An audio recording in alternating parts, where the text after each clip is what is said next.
10, 15 வருஷத்துக்கு முன்னாடி டிவியில் ஒரு 10, 11 மணிக்கு தூக்கம் வரல, அப்படியே டிவி பார்த்துக்கிட்டு இருந்தேன். இந்த இலங்கையில் நடந்த படுகொலை, ஈழத்தமிழர்களை ஒன்று குமிச்சது எங்கள் அண்ணால் பார்த்தேன். அந்த பெண்கள், அந்த பிள்ளை குட்டி, அதுங்கெல்லாம் இறந்ததை, அதுகளை பறந்ததை நான் பார்த்தேன் கண்ணார. அது என் மனசில் இன்னார வரைக்கும் அந்த கொடுமையெல்லாம் நீங்கவே கிடையாது. இப்போ தான் ஒன்றொன்னா தெரியுது. ஒருத்தரும் விவரம் சொல்ல அதை உற்று நோக்கி பார்க்கையில் தான் அரசியலுங்கிறது என்ன, தமிழர்கள் தானே, நம்ம மக்கள் தானே, அதை யாரும் தடுத்து நிறுத்தலை. எம்ஜிஆரும் நம்ம மேதகு பிரபாகரனுக்கு உதவி பண்ணதாக நம்ம இப்போ கேள்விப்படுறோம். அது சில நேரம் டிவிலையும் பார்க்குறோம். அந்த மனுஷங்கெல்லாம் இப்போ இல்லை. ஏன்னா அப்படி ஒவ்வொரு செய்தியெல்லாம் நம்ம பார்த்துருக்கோம்.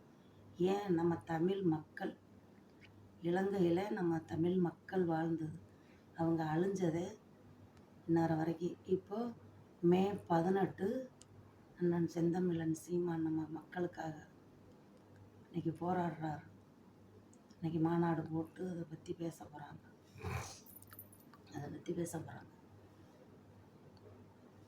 ஏன் அந்த தமிழ் உணர்வு இருந்ததுனால, ஏன் மற்றவங்களுக்கெல்லாம் அந்த உணர்வு இல்லையா? நம்ம மட்டும் நல்லா இருந்தால் போதும், நம்ம குடும்பம் நல்லா இருந்தால் போதும், யார் எப்படி தான் போனால் தான்னா, நம்மளுக்கு பட்டங்கள் இருந்தால் போதும், பதவிகள் இருந்தால் போதும் அப்படின்னா அது கடந்து போயிட்டுருக்காங்களே. ஏன் கடந்து போயிட்டுருக்காங்க?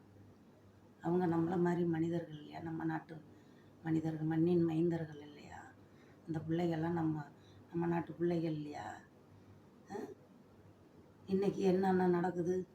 எவ்வளவு கஷ்டப்பட்டார் அந்த அண்ணே, நம்ம சீமானே எவ்வளோ கஷ்டப்பட்டார். கொட்டுற மழைன்னு பார்த்தாரா, அடிக்கிற வெயில்னு பார்த்தாரா?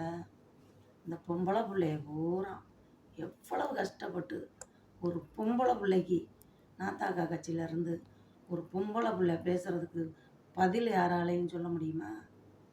நான் ஏன் பேசுகிறேன் அப்படின்னா, நான் அனுபவிச்சதை நான் பேசுகிறேன்.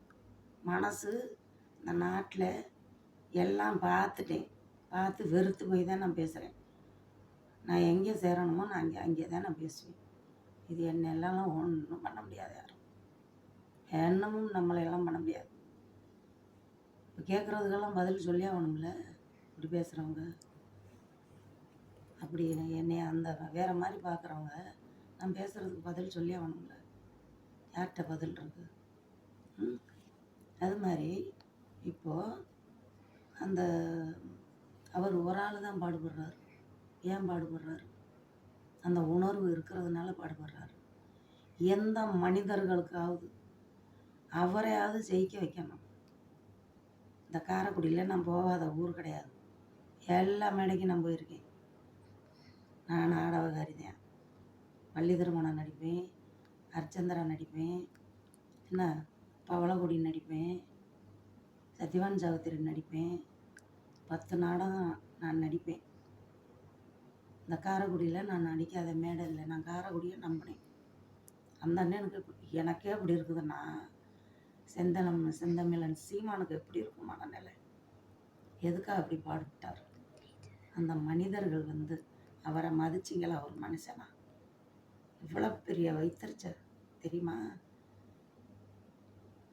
எவ்வளோ பெரிய 234 தொகுதியிலேயே ஆள் போட்டிருந்தார். எல்லாரும் கூட ஜெயிக்க வேணாம், எந்த வெறியிலையோ போய் எல்லாம் ஆட்டு மந்தைகள் மாதிரி அது என்னதான் அப்படி இருந்துச்சோ தெரியல, சாஞ்சிட்டாங்க. போகட்டும், அந்த அண்ணனுக்கு நாச்சி மரியாதை எடுத்து பேசுவேன் இதோட.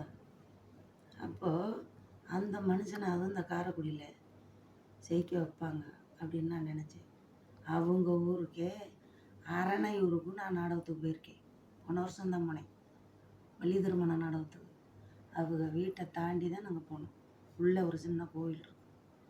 அவங்க வீடெல்லாம் எங்கிட்ட இருக்குன்னு விசாரித்தோம். நீங்கள் வர்ற வழியில் தாக்கா ஒரு கொடி ஒன்று கட்டியிருக்கு, புலிக்கொடி. அந்த வீட்டுக்கு பக்கத்தில் தான், அந்த கொடி பக்கத்தில் தான் வீடு அப்படின்னு சொன்னாங்க. காலையில் வரும்போது பார்த்துட்டு வந்தோம். அந்த அம்மாவை காணோம். அந்த வீடு கண்டுபிடிச்சிட்டேன், அந்த அம்மாவை காணோம். அப்பேற்பட்ட ஒரு அம்மா, ஒரு தாய், அப்பேற்பட்ட ஒரு வல்லமையான மகனை பெற்ற தாய்க்கு கூட இந்த தாய்மார்கள் அந்த மகனுக்கு ஒரு நல்ல பேர் எடுத்து கொடுக்கல. ஒவ்வொரு பெண்களும் அம்பட்டும் படித்த பட்டதாரிய, ஒவ்வொரு பெண்களையும் திருச்சி மாநாட்டில் அவரை அறிவிச்சதெல்லாம் அப்படியே மேலே புல்லரிச்சிச்சு. ஒவ்வொரு பெண்களையுமா கூப்பிட்டு, ஒவ்வொரு ஆண்களையும் கூப்பிட்டு அவங்களுடைய படிப்பை சொல்லி, அவங்களுடைய திறமையை சொல்லி, இந்த தொகுதியில் என் தங்கை நிற்கிது, நான் தொகுதியில் என் தம்பி நிற்கிறார் அப்படின்னு சொல்லி அறிவிச்சது. யாராவது அறிவிச்சாங்களா?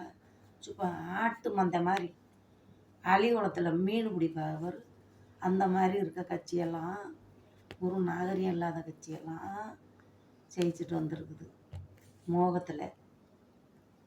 அவருக்கு ஒரு 10 பேருனாச்சு இந்த ஜனங்க போட்டிருக்க மாட்டாங்க. இந்த ஜனங்கள்லாம் சீமான் தோத்துட்டாரு நீங்கள் நினைக்கிறீங்களா? ஜனங்களே, நீங்கள் தான் தோத்தீங்க, அவர் தோக்கவே இல்லை. ஒரு நாள் எழுவார், இது சத்தியம்.